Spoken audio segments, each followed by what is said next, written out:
YouTube and X and the other platforms. I'm using one piece of software to stream everywhere, but should be hopping up here any second. So here we go. All right. Well, good morning, folks. Today is Monday, March the 9th, 2026, here for a live trading session. And the big story, obviously, is the oil market. I mean, wow. Crude oil shot from $70 a barrel. I'm sorry, $65 a barrel 9 days ago to $120 a barrel last night and is now fallen to 102. So if we look at this in like a 30-minute candle, excuse me, this is what happened. Now the futures markets are closed over the weekends. And so this is when it opened up Friday at 5 o'clock Central Time. So this is I'm sorry, Sundays. This is Friday's close here at 90. This is last night's open at 98. Immediately shot to 110, got up here to 118 and is now pulled back. So we have the global crude oil market trading like a meme stock. If you have any question on where we are in the wild market playbook, that gives you an idea. So very, very, very volatile there. Energy stocks are going to be some very volatile names in here. Now the energy sector, this is the energy sector ETF. So this holds, your Conoco, your BP, all those haven't been near as volatile. Generally, the markets know that, okay, yes, crude's up 40% overnight. We're not going to plan on that. These stocks aren't all going to move in unison. As you can see, it's just gapping up like 1%, maybe 2%. But definitely something to be cognizant of and be a little careful there in the energy market. But today we're going to kind of walk through, see if we can find some opportunities, look at a few stocks and sectors that we can focus on, and just see where there might be a good opportunity out there. Okay, so if you haven't already, click the link in the description to get signed up for our Black Ops trading service. We do these live sessions every week. You'll get an entire year of membership for just $5, along with access to our industry strength indicator, our support team, and tons of other stuff as well. Okay. All right. So let's kind of walk through our breakout pattern today, because a lot of people have the question, or I think one of the biggest questions people have, or the struggles they have, I should say, is knowing exactly where to buy a stock. And when you get, moves like, let's just take gold, for example, that just soars, they're going, all right, it's going up. I know I want to be, where should I buy? And there are actually very specific areas where you want to buy a stock, areas that have a high likelihood of making a pretty quick explosive gain. And so I want to walk you through that pattern, what it is and why it works. And we can look at any stock with this. In fact, we can go back and look NVIDIA for this, and you'll see this pattern over and over again. And it generally looks like this. So what you're looking for as a stock trader is some kind of an edge, right? We want some indication a stock is likely to go very quickly. Now, NVIDIA obviously has been in a tear, okay? But let's say you bought it up in here at 40, 50 bucks a share. First thing it does is fall 20%. Then comes back and falls 25, and you're back to break even. That's a tough 4 or 5 months. You'd think you're wrong the entire time. However, if you bought right here, right as it broke out there and immediately blasted higher, you'd feel a lot better about it, right? So how do we know to do that? Well, we have to think of the stock market in terms of supply and demand, okay? Whichever force is dominant is going to drive the price. Meaning, if more people want to buy something than sell it, it is going to go up, and vice versa. And that sounds simple, but that's really all there is to it. We don't need to get into PE ratios and discount cash flow models and forecasting AI growth and all that. We can just follow who's buying what. And so when demand, excuse me, a little under the weather this morning, y'all forgive me, is very high. And for example, you take NVIDIA over here that in 3 months nearly doubled. Well, that's a stock that is greatly in demand. That means that big institutions, the Wall Street shops, the hedge funds, the endowments, the pensions are all buying this stock.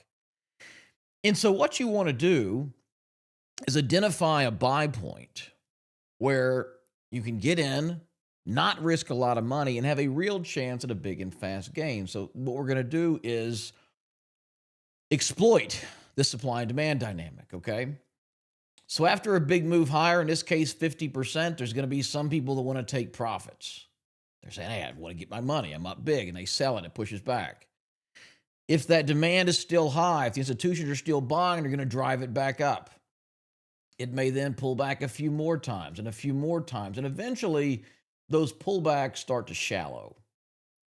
They go from 20% to 10% to 5%. See how it shallows over here, kind of wedging down at the end? And what's happening is the supply being sucked out of that stock because there are not an infinite number of shares available. And as these long-term buyers are getting into the stock, as they are absorbing these shares and building long-term positions, there are going to be fewer and fewer and fewer shares available to buy. And so what's going to happen is the stock's going to become concentrated into those hands, right? If Warren Buffett's buying, he's probably trying to hold it for 5 or 6 years. If the New York City pension fund's buying, they probably have a 3 to 5 year plan. If some ETF's buying, they don't plan to sell it. They're not being actively traded. And so as these dips become shallower, in this case from 18% down to 11%, down to, what's these final ones over here? This last one's like, 5%. That's showing you the stock is becoming harder and harder to buy. There are fewer and fewer people willing to sell at $40, $45, $50 a share. And so once they've bought up all the $40 and $45 and $48 shares they can get their hands on, once there's no more supply float out there in the market, then in order to keep buying, they have to pay up. And they have to go, well, will you take 55 or 60 or 70? And that's what causes the stocks to move. It's not that, although it can be a factor, it's not that suddenly everybody's buying.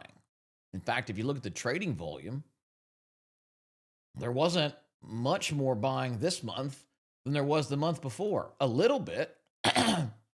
This was about 500 million shares a day. It's about 600. It's not a big bump. So why was this trading in a 10% range and this traded in a 50% range? Because that same amount of demand was chasing a smaller pool of supply. There were far less shares available. And so our goal is to buy right here on the breakout, put a stop loss here, risking 6 or 7%, and see 40, 50, 60 plus % on the upside. And typically this pattern will then repeat itself. If the stock is still in demand, if they're still buying, it will again be up. This is an 80% run. Some people want to take profits. They do so. It tightens up and shallows and coils up here, breaks out again for another run, right? So that's a typical way we look to trade these stocks. When you have a good bull market, when you have strong leading groups, when you have top stocks in there, that's what you should see. Now, what about in a shock event? What about when we declare war over the weekend? We team up with Israel to fight their long-term enemy. What about when Israel goes rogue, blows up 30 oil depots the U.S. didn't tell them to, and then crude oil opens up here? Well, that can cause some temporary shocks. And so there's kind of two ways to buy a stock. One is a breakout I showed you before, and the second is a pullback. And pullbacks are kind of more an art than a science.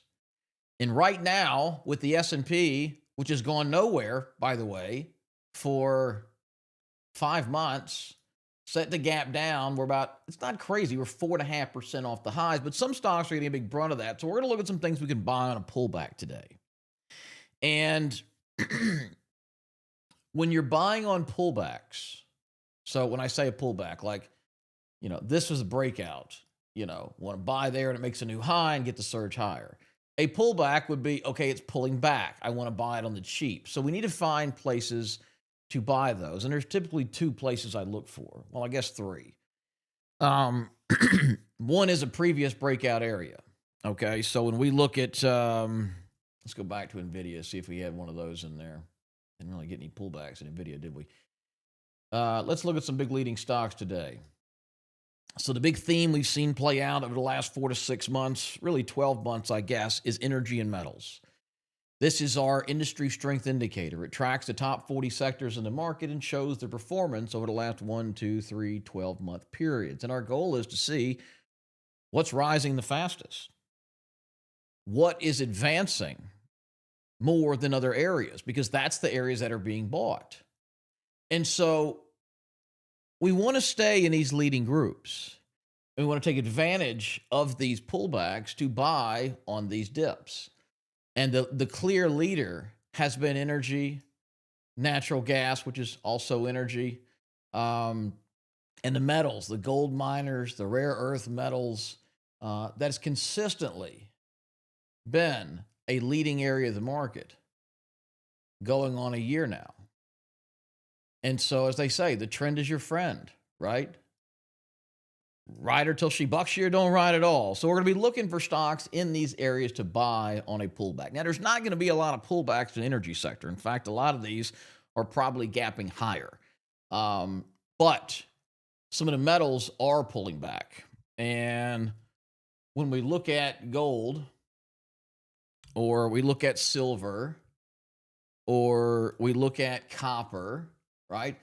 Some of these are consolidating. And you look at copper, and you can see we had the big move up, the shallowing, consolidation, breaks out, little pullback to the breakout area, and then rockets. And now we're kind of trying again, although it's beginning to weaken a little bit here. I'm hoping this tightens up and moves higher.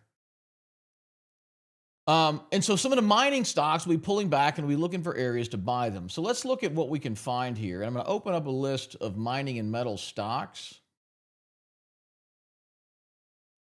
And the key places to buy it are at previous support. So for example, this one, FCX, for example, has a pretty clear support level, kind of in this 57, 58 area, or to a previous breakout area.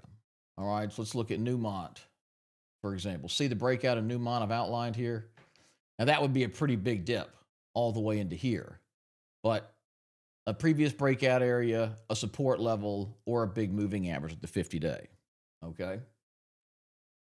And a lot of these are sitting on that 50-day moving average, which I think is a great place to buy them. Royal Gold, for example, notice we have some support kind of right in this area here, this sort of 260 to 270 area. We have a 50-day moving average right there. This is a key level that we could easily see buyers step in and push these things higher. ATI still a bit extended. Nucor obviously pulling back to its last area of support. See how there was this big consolidation here for a couple of months? That would be a likely area. Buyers step in and push this thing higher. And so when you're doing these, the tough thing is obviously the risk. Like, where do you put a stop loss? Because we don't have a clear, easily defined area like we do in a breakout. So you just kind of have to say, I'm going to risk 8, 10, 12%. Buy this in the pullback. And hope this is in fact a low. So UEC, the big uranium play. This one's very, very volatile from 6 to 20 and then back to 12. But look at how much demand is over in here. All the trading that took place for 2 months, right in this kind of $11 to $13 area.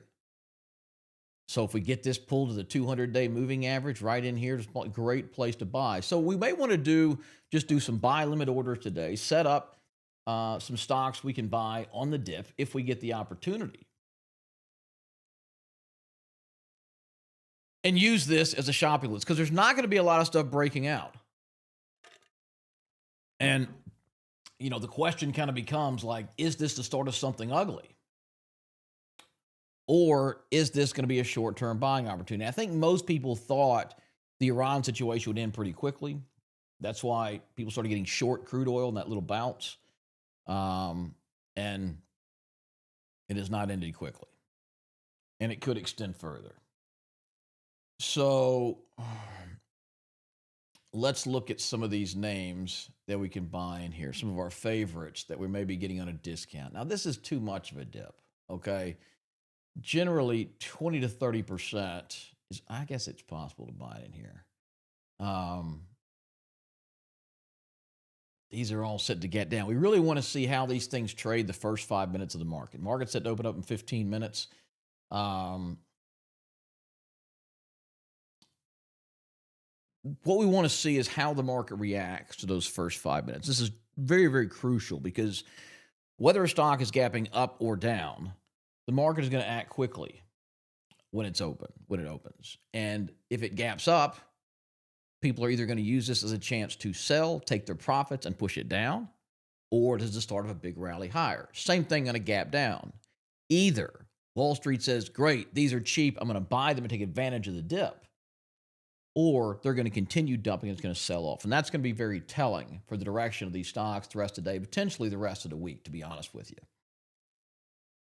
So what are you guys focused on? Let me know what stocks you're in. TAPS, there's a downturn, it's a safe bet. What is TAP? Is that Coors?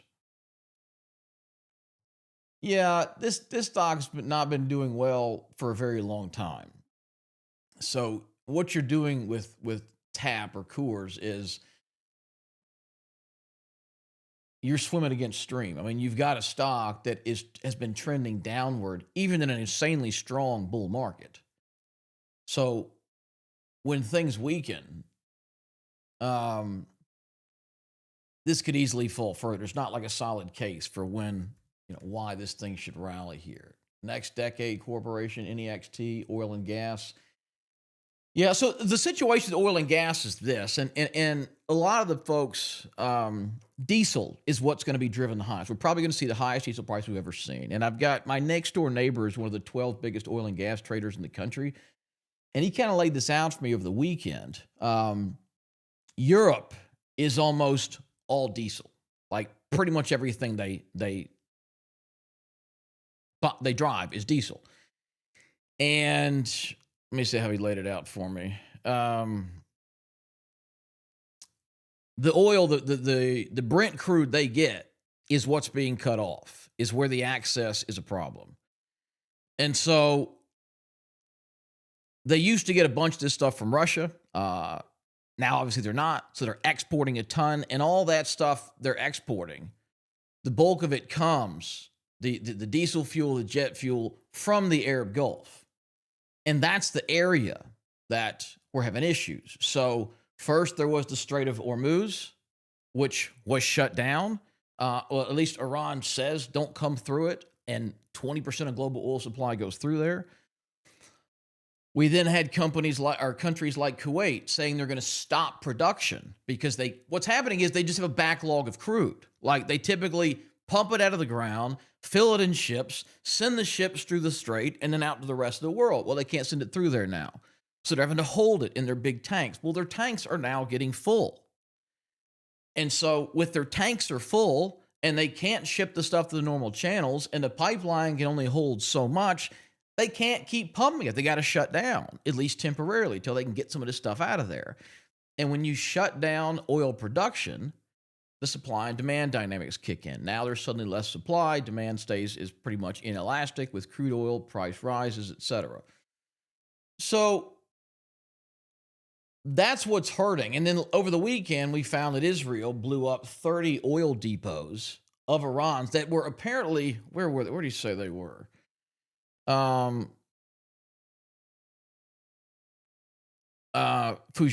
does that make sense? Am I saying that right? This is an area that's kind of outside the heat zone. Everyone thought this could be used as an outlet. Like, okay, there's a lot of heat here. Let's just send it way out here. Now, Israel's blowing that stuff up. So that's what's causing the shock. And in all likelihood, this will be contained. It's not fun while it happens. It's going to be expensive to fill your truck up this week, next week, etc. But that's the shock event. And that's what really moves prices in crazy manner, is when unexpected news happens. Whoever said you were charged $5.99. That wasn't, yeah, we'll definitely handle that. That shouldn't happen. It's only $5.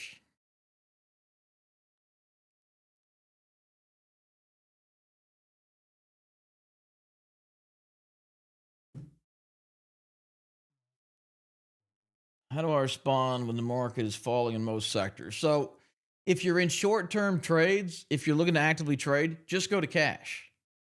Just go to cash. I mean, the short term stuff, like I've been stopped out in a lot of my short term positions. That's why I take profits on the way up. And if we look at some of these stocks, we bought recently, like Heckler Mining, we got up in here, it gets, you're up 15, 20, 30%. Sell half, sell 2/3, and move the stop to break even.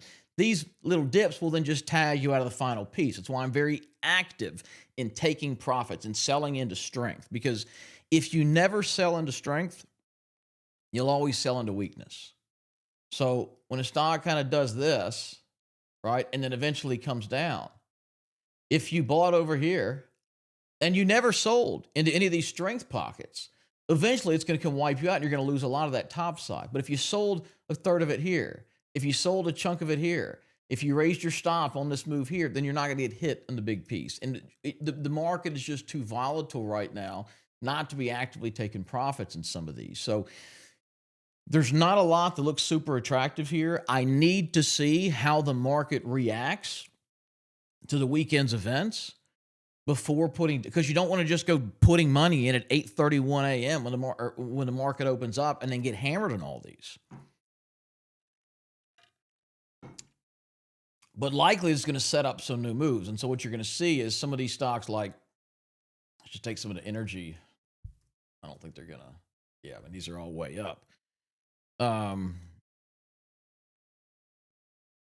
you take a stock like Coyer Mining, which has been an absolute monster.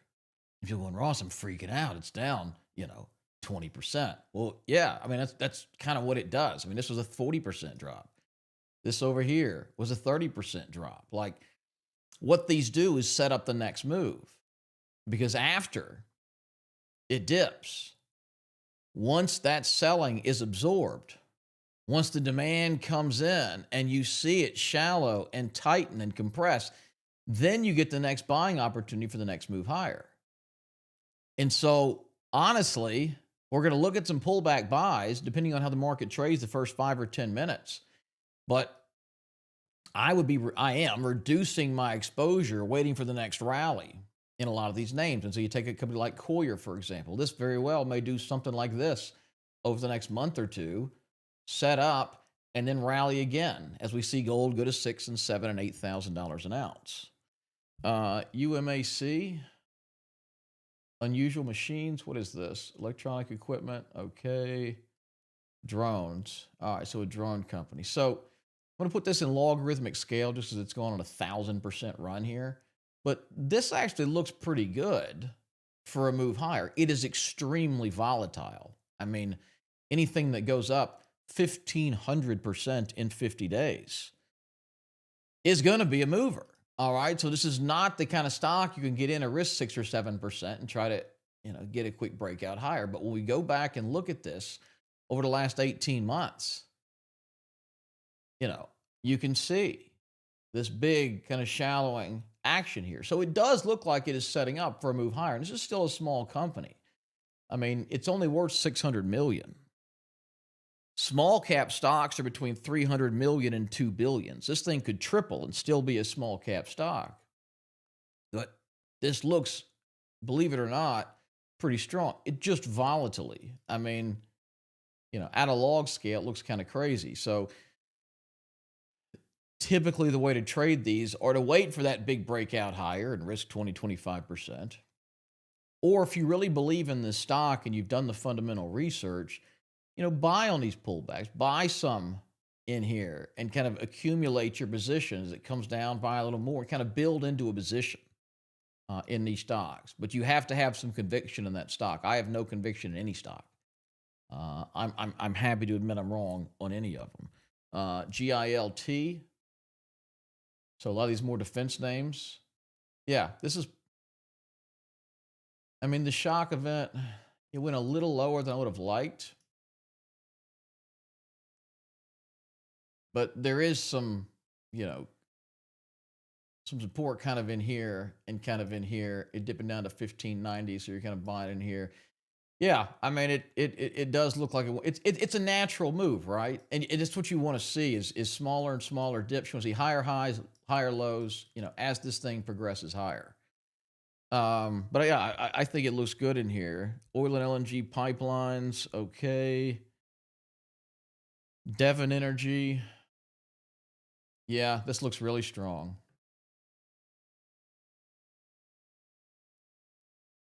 What happened with my? There we go. So Devon Energy, which is obviously was being crushed for a while, look at you see the same pattern off the lows here. And it's not like perfect to the penny, but you see the idea. And this is so crucial, whether you're absorbing supply at the highs or the lows. A stock that falls from 80 to 25 has more supply than demand. So it needs to come in, absorb that supply. You need to see signs that it's being bought and consolidating and tightening. And as it did, there's your breakout move at about 38. It jumps to 45. So this is likely the start of a new uptrend that should take this thing into probably the low to high 50s. Applied Dynamics, Applied Digital. Yeah, this one's a little tougher for me. I mean, we'll look at it in log scale and see. I don't like that it broke through these lows in here. What we should be seeing on a stock that is setting up to break out higher is higher lows. Like each dip should not be revisited. Comes in here and here, and it shouldn't break this.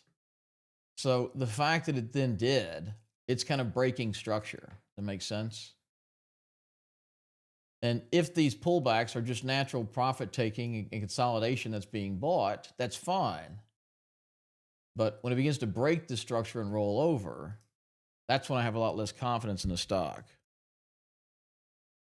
Southern Copper. Yeah, I mean, copper's booming and the metal's a little volatile. I don't like what's happening today, obviously, but I'm trying to say, okay, well, there's a war going on, it's going to, but like, what's it really down here? 7-8%. This is pretty normal considering copper's up, what, 50% since August, 40%, something like that. So for longer term traders, like if you're long-term bullish on copper like I am, yeah, good places to add on here. Right here at the 50-day moving average, right here where you had 2 weeks consolidation.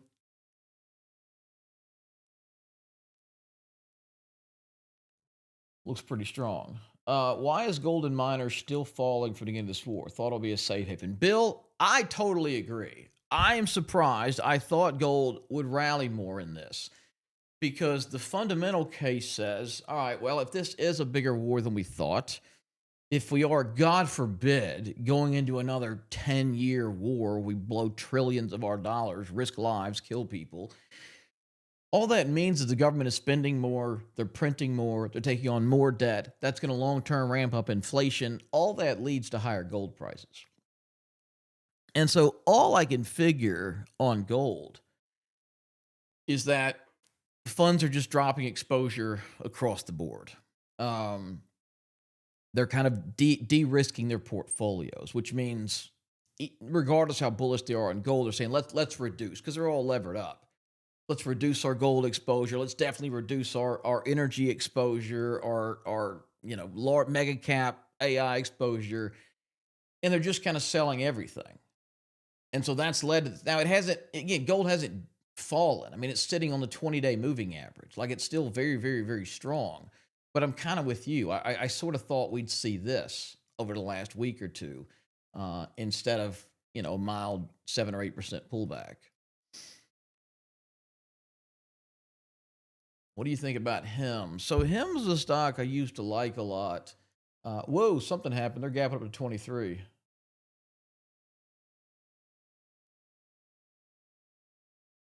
Announcing a partnership with Novo Nordisk to sell Wegovy on its telehealth. They have been back and forth on these GLP-1 drugs so many times. And Hims, if you don't know, it's Hims and Hers. is a company. It's basically an online doctor pharmacy type thing, and they started out dealing with men's issues, so ED and testosterone and that kind of stuff. So it's only GLPs. They get a deal with one of these guys. They shoot higher. Then they started making a generic version, selling that. Then the company, was it Nova? I thought it was Nova Nordisk. Maybe it was one of the others. Sued them for copying their drug. Now apparently there's a partnership with Nova Nordisk to sell Wegovy. Oh, it's very, very volatile. So something like this, you want to trade the 5-minute opening range breakout, maybe 1 minute. Let's see what it does. So what you want to do, let me see if I can get logged into my account here.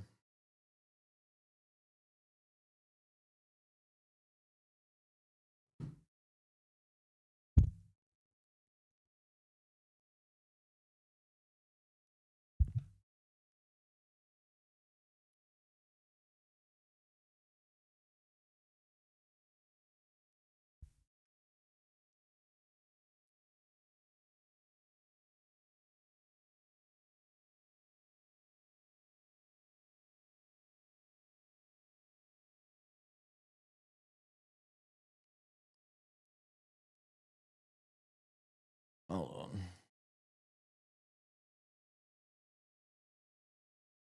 Oh, sorry, I meant to do that. Okay. So what we want to see, like I mentioned, when you get a big gap, 50% is a big gap. Are investors taking this opportunity to sell into this or to buy into this? Like, is this the start of a big move or is it profit taking? And the profit taking thing is very tempting because anyone who's been buying this for the last 6 months is down 40, 50, 60, 70%. And suddenly they got a gift overnight where they're sitting at 16 for a month. Now they can get out of 22 or 23. But if this is in fact the start of a resurgence, if HIMS is back on track to become a 40, 50, 60 plus dollar stock, then people will buy into this. Even though it's up 50%, the news is really that good and it's not fully priced in, they will buy into this. So far, that has not happened.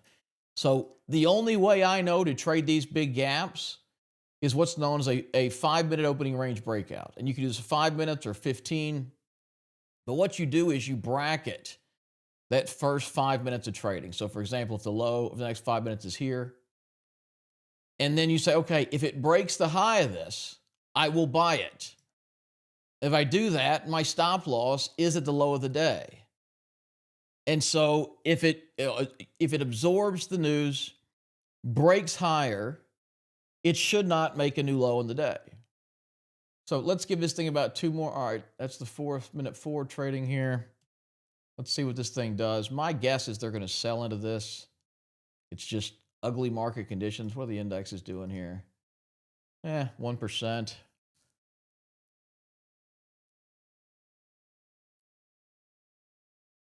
Gold's down 1, oil's up 7, obviously. Copper down 1%. Cryptos are rallying. That's interesting. Maybe those are finally bottomed out.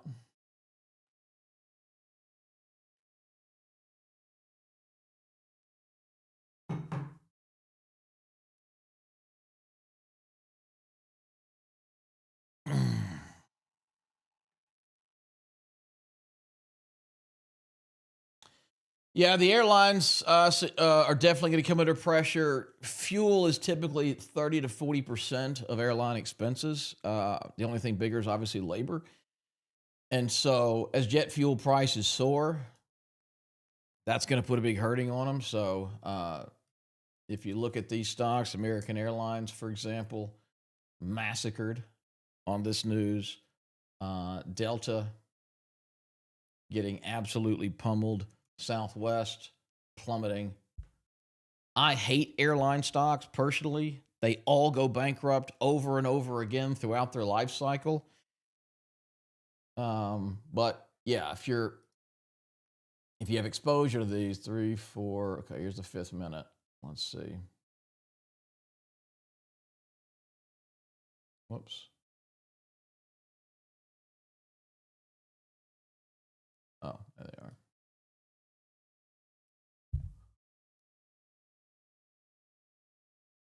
Okay, so that's the 5-minute opening range. So if this thing is going to rally, if this is the start of something new, it should break above 23.5 in the first hour or second hour of the market. If it does that and you buy it, our stop loss would be here at the low, about a 10% risk. So the way I would structure a trade like this, what's the high? 23.50? Okay. So you'd place a buy stop at, let's call it 23.55. My stop loss be beneath the low here at 21.25. Just take 100 shares or something. I'll show you what I'm talking about.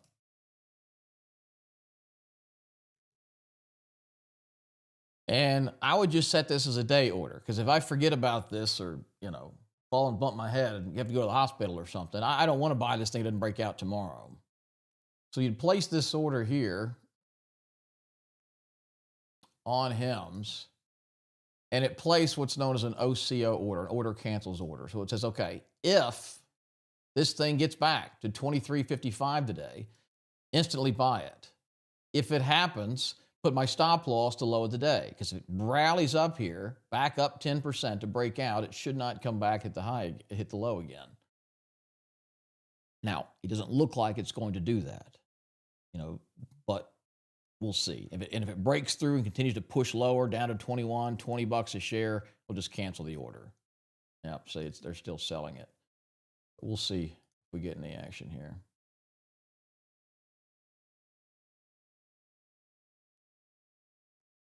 Okay, dollar goes up, gold goes down. Don't ask me why. Well, this is true. The dollar is probably having a bit of an impact on it. Occidental Petroleum, OXY. Yeah, I mean, they're in hog heaven. They love this stuff. All the energy stocks are doing well. The tough thing is, like, crude's up so big. I mean, it's 120 last night. Now it's 97. I guess it's coming down pretty quickly.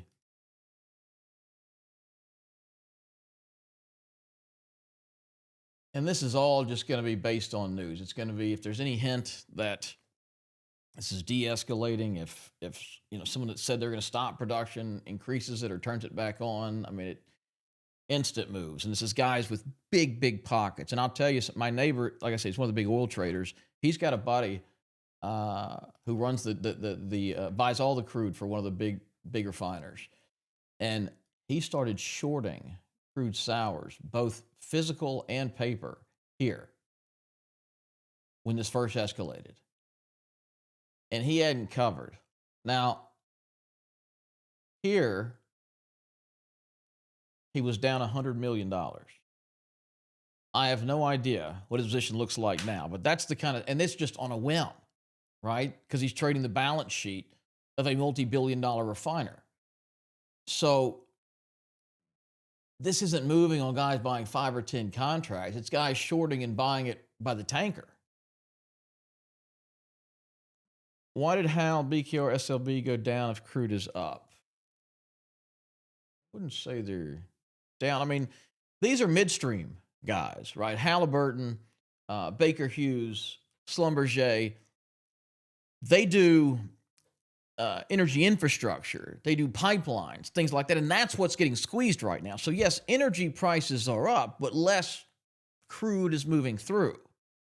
And so they're not seeing the payday that the guys who just happen to have, 5 tankers of crude coming through the Gulf and it suddenly went up $8 billion in value overnight are seeing. And the physical stuff, believe it or not, is trading at $8 to $10 per barrel above where we're seeing crude futures. Because crude futures that are going to be delivered 3, 6, 12 weeks from now, they're pretty confident they'll have it by then. But right now, they don't. KOOYF. Oh, it's a silver miner. Really small silver miner. I mean, this thing's just too volatile for me. That's a 120% run, followed by a 45% dip. I mean, it's really volatile. I'd have to really know something about this company to be buying that. I feel safer in the bigger cap, more liquid names. HYMC, Highcroft Mining. Yeah, I mean, in all likelihood, this is going to be a really good place to buy some of these on that pullback. Just look for the last place of acceptance. Okay. Stocks are typically in one of two phases, either price discovery, either up or down, or price acceptance, where they're consolidating. All right, we have to remember that the market is just buyers and sellers trying to find a price they agree on. And so when you go to price discovery and then reverse down, it generally runs to the last place of price acceptance. That's why on the runs up, it will often stall here at the last place of acceptance, where there's the last time people were selling. There's a short squeeze in KALV. What is this? Interesting little move here. We had a pop there that wasn't ready.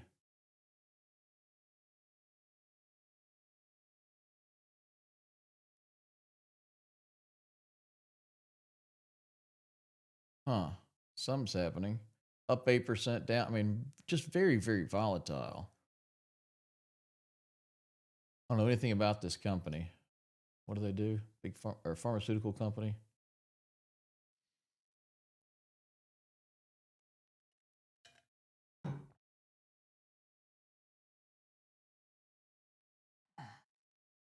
How can we profit from higher oil prices? Well, you'd want to own oil, right? I mean, you can do that with an ETF like USO. I think it's a bit extended. I mean, not every one of these you can predict. So here's what happens. Like you've got oil, okay, kind of chomping along in here. Over the weekend, we declare war on Iran. That causes this Monday shock open up 6-7%. It escalated, went a little higher. It seemed like it was de-escalating. And so at any one of these points, your bet is this going to get worse or is it going to get better? Because as soon as it gets better or they announce it's about to get better, it's going to do this. When they announce it's going to get worse, or Israel blew up 30 oil depots and the United States didn't like it, and so they may be going rogue, it's going to do this. So there's no technical ability to guess or predict how far or how long moves like this are going to happen. You have to say, okay, I don't think Trump is going to back down. I think he wants to just wipe these guys off the earth. I think Bibi is going to get wild. I think Iran is, even though they're going to be blown to bits, is going to continue fighting back, and they're going to sabotage oil fields, and they're going to shut down production. Like, I think it's going to get worse than people believe. And if you thought that, you would have bought oil or USO or oil futures and profited when you were right. But if you were wrong, and 2 days later, Iran unconditionally surrendered, and the Strait of Hormuz opens right back up, and the crude starts flowing again, and all goes back, then it's immediately going to come down. And you're going to be wrong and lose money. So I don't know. Like, this trade is one where you need more knowledge in warfare and geopolitics to make the trade. It's just a guess. And I'm not guessing. I don't know. I wouldn't have bought it here at 100. I'm definitely not buying at 120. It is totally possible we go to 200 and we see $5 a gallon gasoline. I do not know. But there's nothing on this chart that's going to tell you that. It's macro events you're trying to forecast or predict.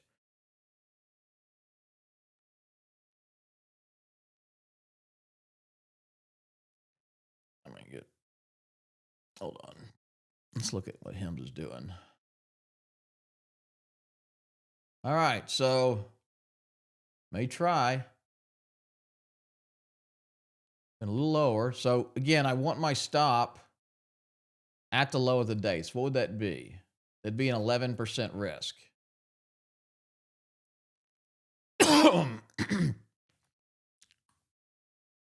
So instead of a 5-minute range, it's more like the 10-minute range. And these are tough. I mean, some stocks will move, down a minute or two and then soar. Some will 5, 6, 7, 8 minutes. Like this one, this is the market trying to absorb. This is traders and analysts feverishly calling everyone they know, calling their contacts at Wegovy, talking to their contacts at Hems, trying to figure out what this deal looks like, how long it's going to play out. It's if they come to the conclusion, oh, they're solid, no lawsuit, this could be huge sales, Hems could be worth more than it was even at its peak, they're going to aggressively buy this and push it higher. If not, it'll chomp around in here. But it is an 11% risk, which is kind of high for that opening range breakout, so I would size accordingly. I mean, I'm just looking at 100 shares here, which is like $2,000, so it's not, or $2,300. It's, it's a $250 risk. Like, it's not that big. But if I was, buying 1,000 shares, I wouldn't really want to risk 11%. Is SWN a buy?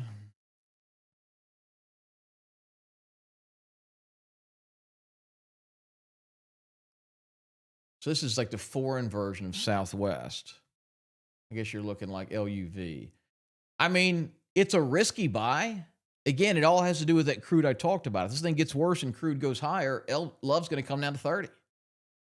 If we see some signs of de-escalation, we're going back up. U.S. Navy, I suspect, will set a convoy system for oil ships. U.S. government provided the insurance. The problem is that the Iranians bought a bunch of Chinese anti-ship missiles. Yeah, I mean, put yourself in the shoes of these guys, of the ones working these crude container ships. Like, okay, the government says they've set up a $50 billion insurance fund. That's cool. If I get shot in the head, I'm still dead, right? So what would someone have to pay you today to get on a crude tanker and fly it or sail it through the Strait of Hormuz right past Iran and their anti-missile ships? There's not a number that would get me to do that right now.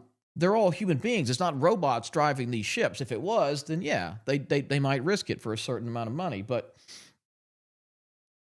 that, I don't think this is something where a check is going to solve the problem.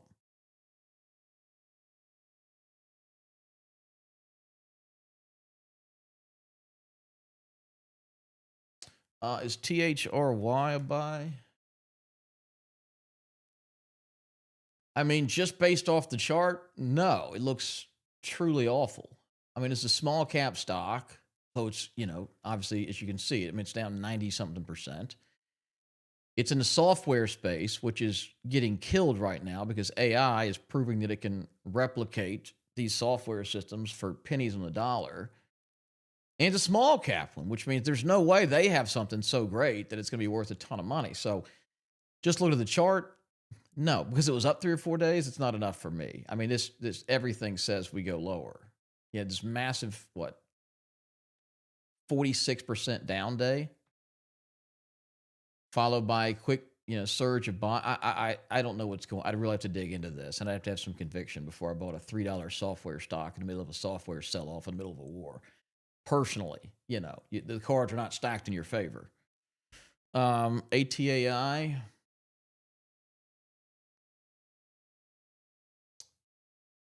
I mean, I don't really see anything here. It's, this morning, 18 minutes ago, it was sitting on 52-week lows. So that's like saying, is it a good buy here or here or, I mean, maybe you get a little kickoff rally from this, maybe not, but nothing about this to me says you go higher. I mean, the moving averages are all inversed. Trading below the 200s, consistently making new lows. It's not the kind of stock I'd want to buy. Now, if I knew something about this company and I thought, oh, it's a great firm, long term, they're going to do very well, they have XYZ, then yeah, I mean, buy when it's cheap. But it's not the kind of stock I want to buy for any technical reason. Analytics, yeah, this one's kind of just. Yeah, I'm with you, Jack.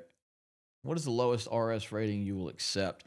I don't really have a hard rule on the number. I mean, I know in breakout stocks and leading stocks, like I want to see in the 90s. Um, on a turnaround like that ATAI stock, for example, if we fast forwarded a little bit and the thing, kind of come in and then started to tighten up and show some signs it's going higher, right? And then breaks out here through 4.5. I don't really care what the score is. I'm betting a turnaround. Um, Based on this chart, it would probably still be somewhere in the 80s because it had such a huge move. I mean, this is an 89 right now, even though the stock's down 50%. But it takes into account the fact that it went up 500% last year. Oh, excuse me.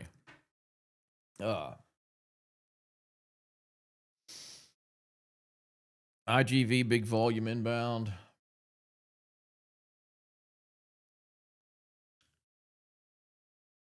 Yeah, that's a good point.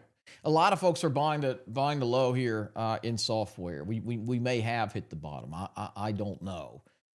That's why I just follow technicals. I don't know enough about the software business and AI and how much it's going to replace, and I don't know. Should the software business be worth 8? I mean, I genuinely have no idea.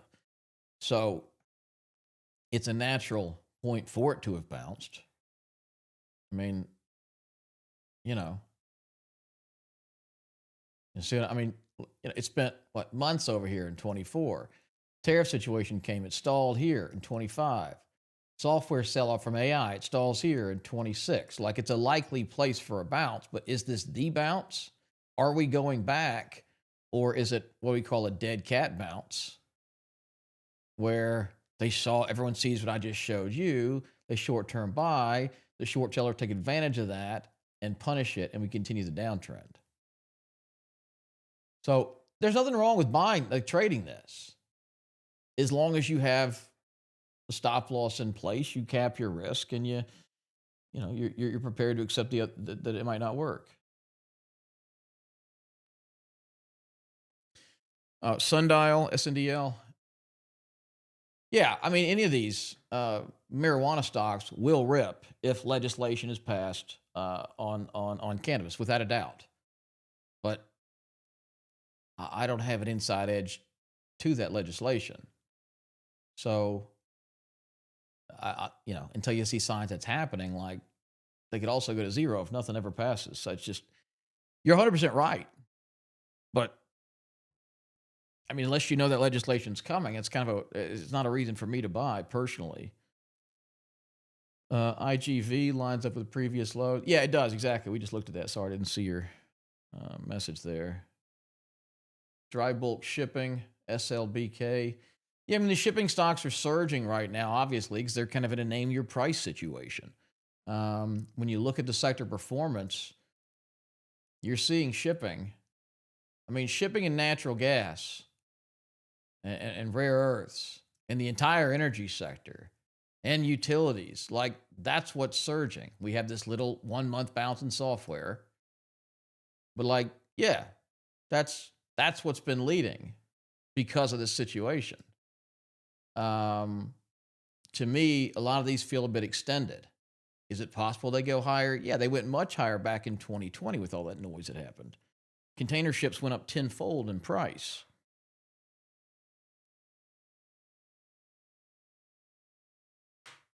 Thoughts on BW, Babcock?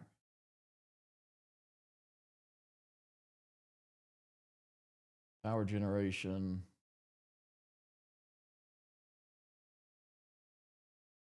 Bring away from landfills, use of power generation. Okay, yeah, I like this. It plays into the energy infrastructure. Obviously, the trend is very strong. I don't know what's caused this rocketing in price action the last couple of days. Must be an earnings beat. What was the number? Yeah, they beat earnings by 35%, lead to a rally. I mean, yeah, it looks phenomenal. And notice how it is. I mean, a classic stage 2 run. The 50-day moving average is supporting it. Every dip to it has been bought, some of them extensively. So, yeah, I mean, it looks great. Stock will probably be 2x, 3 times as high a few years from now. Super Micro, What do we got? 5 minutes left. Super Micro still in stage one. This was a hot AI play at the time. It allowed these hyperscalers to ramp up their compute without getting all new chips. They had kind of a bolt-on application. It then came out that they was what was it? Either their accountant, CPA stepped down, or their advisor. I don't know. It looked really questionable, like they were cooking the books, and so the stock got hammered. And so it's been just dead mass for several years. But if it does, and this could take a few months, it could be down here for a couple years. But I need to see signs that there is demand for the stock. And so far, we don't see that. A stock trading, 5% off its lows. And what is this? 60, 70% off its highs. So far, at least, there's no demand for the stock. And regardless of how good or bad the story is, there's no demand, it's not going to go up.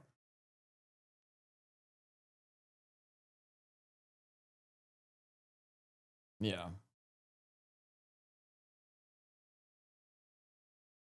Check our hymns here. Yeah, and they're not buying it. All right. I'm going to cancel this. If it was the start of something big and there was really good news to be buying this, we're 30 minutes into the market. It's not even reaching back to the open. This is not the kind of gap and run behavior I'd like to see to buy one of these stocks. But we will monitor HIMS. I mean, it'd be great if it just kind of based in here for a couple of months and absorbed all this supply in here, and then started a new move higher, because this is a stock that absolutely can move. All right, guys, listen. I'm gonna go ahead and end the session here. It's just kind of a tough day, and don't judge the Monday sessions on this. Typically, we go through our entire process. We identify leading areas, put together a watch list of stocks, but it's just not smart to be blindly buying stuff into this kind of panic. And the fact is, there's going to be good times in the market, and there's going to be bad. There are times, and I have no qualms. I tell people openly, this is a great time to buy stocks. We're super bullish, or things are kind of iffy. And right now, things are very much iffy. We have an index breaking this base that's formed over the last 6 or 7 months. We have war constantly escalating. We have crude oil up 50% in just a week and a half. There's a lot of questions out there. And maybe this is the dead low in software or some of these stocks, and this ends up being a great time to buy.